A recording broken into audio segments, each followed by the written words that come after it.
प्यारे बच्चों, आज हम बात करेंगे जाइलम और फ्लोएम के बारे में। प्लांट टिश्यूज में हमने इनका कुछ पार्ट कवर किया था कि इनमें डिफरेंसेस क्या क्या थे, लेकिन अभी हम इनमें फुल डिफरेंसेस देखेंगे जिससे कि ये 9th और 10th दोनों में जो है वो पोर्शन कवर हो जाए। ठीक है, आइए हम इसको स्टार्ट करते हैं। ये वैसे वेस्कुलर बंडल्स होते हैं, कॉम्प्लेक्स टिश्यू होते हैं और ये क्या काम करते हैं, कंडक्शन का काम करते हैं। तो जो हम इसमें पढ़ रहे हैं इसमें इनका वर्क भी आ जाएगा, इनमें कौन कौन से कंपोनेंट्स होते हैं वो भी आ जाएगा और ये कौन कौन से वर्क करते हैं ये भी आ जाएगा। आइए हम इसको स्टार्ट करते हैं।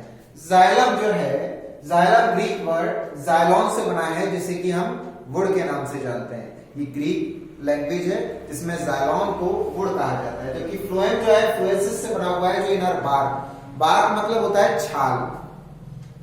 छाल जो बाहर की तरफ तना हम देखते हैं, स्टेम देखते हैं, उसमें जो डेड सेल होती हैं उसे हम बार्क के नाम से जानते हैं। आइए अब देखते हैं जाइलम के कंपोनेंट कौन कौन से हैं।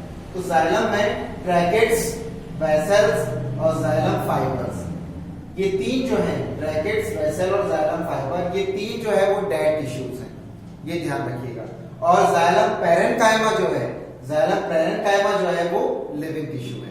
तो इसके अंदर तीन डेड टिश्यू होते हैं और एक लिविंग टिश्यू होता है। जाइलम पैरेन्काइमा वो लिविंग टिश्यू है। ठीक है, अच्छा यहां हम देखते हैं कि फ्लोएम के अंदर सीव ट्यूब्स होती हैं, सीव ट्यूब्स के बाद में कंपेनियन सेल्स होती हैं और फ्लोएम पैरेन्काइमा होता है। तो सीव ट्यूब्स, कंपेनियन सेल और फ्लोएम पैरेन्काइमा ये तीनों लिविंग टिश्यू हैं। इसे हम ऐसे याद रख सकते हैं कि जाइलम पैरेन्काइमा लिविंग है तो फ्लोएम पैरेन्काइमा भी लिविंग है, उनके साथ में कंपेनियन सेल और सीव ट्यूब्स ये भी लिविंग है, जबकि फ्लोएम फाइबर जो है वो डेड है। तो यहां भी देखिएगा जाइलम फाइबर जो है वो डेड टिश्यू है। तो इस तरीके से हम ये देख सकते हैं कि जाइलम है वो लगभग 75% डेड टिश्यू का बना हुआ होता है, जबकि फ्लोएम है वो 75% लिविंग टिश्यू का बना हुआ होता है। अब आइए और देखते हैं इसमें क्या है। कंडक्शन अगर हम देखें तो जाइलम जो है वो कंडक्शन करता है वाटर का। जाइलम जल भी एक नाम होता है पानी का, जाइलम जल, और जल का ही ये यानी वाटर का ही जो एसेंट ऑफ सैप कहलाता है, जो अंदर वाटर नीचे से रूट जो है वो एब्जॉर्ब करती हैं और ऊपर तक पहुंचाने का काम करता है, जाइलम काम करता है। ठीक है ना, और ये जो वर्क होता है वो यूनिडायरेक्शनल होता है, एक ही तरफ होता है। ठीक है, और इनऑर्गेनिक जितने भी इनऑर्गेनिक साल्ट हैं जो कि वाटर के अंदर सॉल्युबल हैं, उनको भी ये क्या करती है, इनऑर्गेनिक साल्ट का मतलब हम देख सकते हैं सोडियम है, क्लोरीन है, ऑक्सीजन है, कार्बन डाइऑक्साइड है और मैग्नीशियम है, कैल्शियम है, ये सारे अगर वाटर के अंदर डिसॉल्व हैं तो ये क्या होंगे, सॉल्यूट होंगे और इनका भी कंडक्शन का काम कौन करेगा, जाइलम करेगा। जबकि फ्लोएम जो है वो ऑर्गेनिक मटेरियल को कंडक्शन का काम करता है।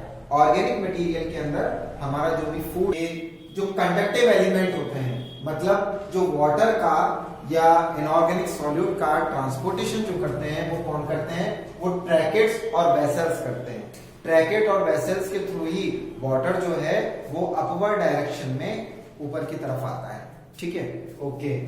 और कंडक्शन मोस्टली यूनिडायरेक्शनल होता है, मतलब एक ही तरफ जाता है वाटर। ऐसा नहीं है कि ऊपर से नीचे की तरफ आ जाए, क्यों, क्योंकि नीचे तो वाटर रहता ही है, रूट जो है वो वाटर एब्जॉर्ब करती रहती हैं और फ्लो जो जाइलम है वो सब जगह जो है तो यूनिडायरेक्शनली ये चलता रहता है। यहाँ पे यानी एक ही हो रहा है। और ट्रांसपोर्टेशन जो होता है वो होता है कैसा, पैसिव ट्रांसपोर्टेशन, जिसमें कि एटीपी की यूज नहीं होती है। ये आपको ध्यान रखना जरूरी है। फ्लोएम की स्थिति में हम देखें तो कंडक्टिव एलिमेंट जो होता है वो सीव ट्यूब्स होती है। सीव ट्यूब्स जो होती है वो कंडक्टिव एलिमेंट, सीव ट्यूब्स के थ्रू क्या होता है, सीव ट्यूब्स के थ्रू जो है वो ऑर्गेनिक मटेरियल जो होता है वो यूनिडायरेक्शनल नहीं बाई डायरेक्शनल जाता है, मतलब दोनों तरफ जाता है। तो कंडक्शन में अगर इन बोथ डायरेक्शन, दोनों तरफ जाएगा, ऊपर नीचे सब जगह जाएगा यहाँ पे जो, ठीक है, अपवर्ड एंड डाउनवर्ड। और इसमें ट्रांसलोकेशन होगा। देखिए इसमें तो ट्रांसपोर्टेशन हो रहा है। ट्रांसपोर्टेशन का मतलब क्या होता है, जिसमें कि पैसिव ट्रांसपोर्टेशन का मतलब ये है कि इसके अंदर हमें एटीपी का यूज नहीं करना पड़ रहा है, लेकिन ट्रांसलोकेशन का मतलब होता है कि लोकेशन देखी जाती है कि यहाँ पे जरूरत है तो तुरंत वहां पहुंचाया जाता है। तो इसके लिए एक्टिव ट्रांसपोर्टेशन का यूज होता है और एक्टिव ट्रांसपोर्टेशन में एटीपी का यूज होता है। 2016 के अंदर बोर्ड में एग्जाम के अंदर ये क्वेश्चन पूछा गया है कि फ्लोएम के अंदर जो एटीपी यूटिलाइज होता है या यूटिलिटी होती है, इसको आप बताइए। इस क्वेश्चन को हम करेंगे। आइए हम एक क्वेश्चन सॉल्व करते हैं जो 2016 के अंदर बोर्ड के एग्जाम में आया था। इसके अंदर ये बताया गया है how the translocation of material in the phloem tissue in plants is achieved by utilizing energy. Energy को यूटिलाइज करने पर फ्लोएम टिश्यू से किस तरह से मटेरियल प्लांट्स के अलग अलग पार्ट्स के अंदर जा रहा है, आप इसे कैसे समझा सकते हैं। तो इसका एग्जाम्पल हमने यहां पे दिया है। इसमें ये कहा है कि स्प्रिंग सीजन जब होता है, या हम कहें कि जब पतझड़ का मौसम होता है, या जब हम ये कहें कि पतझड़ के बाद में बसंत आता है, स्प्रिंग वसंत आता है और ऑटम पतझड़। तो पतझड़ के समय देखिए सारी पत्तियां जो है वो टूट जाती हैं, ठीक है। तो खाना कौन बनाता है? लेकिन पत्तियां टूट गई, हमने पेड़ों को कटवा दिया, और पेड़ों को कटवाने के बाद में आप देखेंगे कि जैसे ही स्प्रिंग स्टार्ट होती है, वसंत स्टार्ट होता है, तो नई पत्तियां अपने आप आने लगती हैं। इस चीज को समझने के लिए क्या करना पड़ेगा, हमें ये बताना पड़ेगा कि यहाँ पे एटीपी या एनर्जी यूज हो रही है। आइए हम देखते हैं कि स्प्रिंग सीजन में क्या होता है। तो ऑटम सीजन में क्या, पहले ही खाना इतना बना लिया जाता है कि जो प्लांट होती हैं उनके रूट्स के अंदर, उनके स्टेम के अंदर जो है स्टार्च के फॉर्म में जो है वो खाना जो है पहले स्टोर कर लिया जाता है। और जब स्प्रिंग आती है तो स्प्रिंग आने पर क्या है, जो प्लांट है वो नए टिश्यू बनाना स्टार्ट करता है, बड़ बनाना स्टार्ट करता है। तो जैसे ही पत्तियां आएंगी तो उनके लिए खाने की जरूरत पहले पड़ेगी। वो तुरंत ही खाना बनाने नहीं लग जाएंगे, पहले ही फोटोसिंथेसिस नहीं करने लग जाएंगे। तो उनके लिए जो फ्लोएम है वो एटीपी यूज करता है, और एटीपी यूज करने के बाद में वहां तक खाना पहुंच जाता है, जिससे कि नए ऑर्गन डेवलप होते हैं, नए लीव्स डेवलप होती हैं, और फिर लीव्स बाद में फोटोसिंथेसिस करके दोबारा से इस तरीके का काम करती हैं, खाने को बनाती हैं, और खाना जो है वो बाय डायरेक्शनली जाता है। तो आइए हम इसे देखते हैं कि sucrose is transferred into the phloem tissue using energy. तो आपको ये ध्यान में रखना चाहिए कि जो फोटोसिंथेसिस में खाना बनता है प्लांट में, वो ग्लूकोज के फॉर्म में बनता है। जो स्टोर रहता है वो स्टार्च के फॉर्म में स्टोर रहता है, लेकिन जो ट्रांसलोकेट होता है, ट्रांसपोर्ट होता है, वो सुक्रोज के फॉर्म में होता है। ये हमें यहां से पता चलता है। Sucrose is transferred into the phloem tissue using the energy of ATP. फिर ये कहता है इससे एटीपी का यूज करने से क्या होता है कि इसके अंदर ऑस्मोटिक प्रेशर बढ़ जाता है।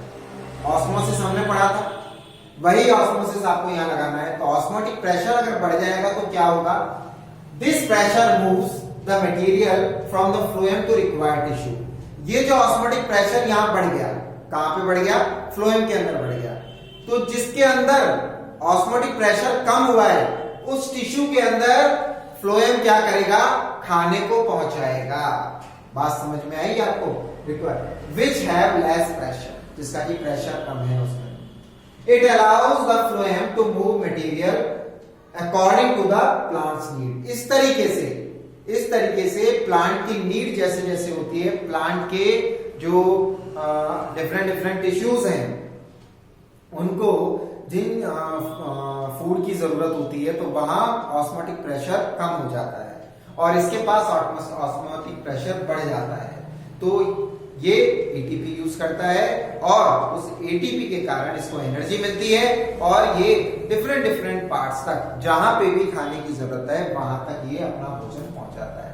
तो इस तरह से हमने इसका एग्जांपल भी ले लिया था, आप इसका स्नैपशॉट ले लें, ये बहुत इंपॉर्टेंट है फ्लोएम के अकॉर्डिंग।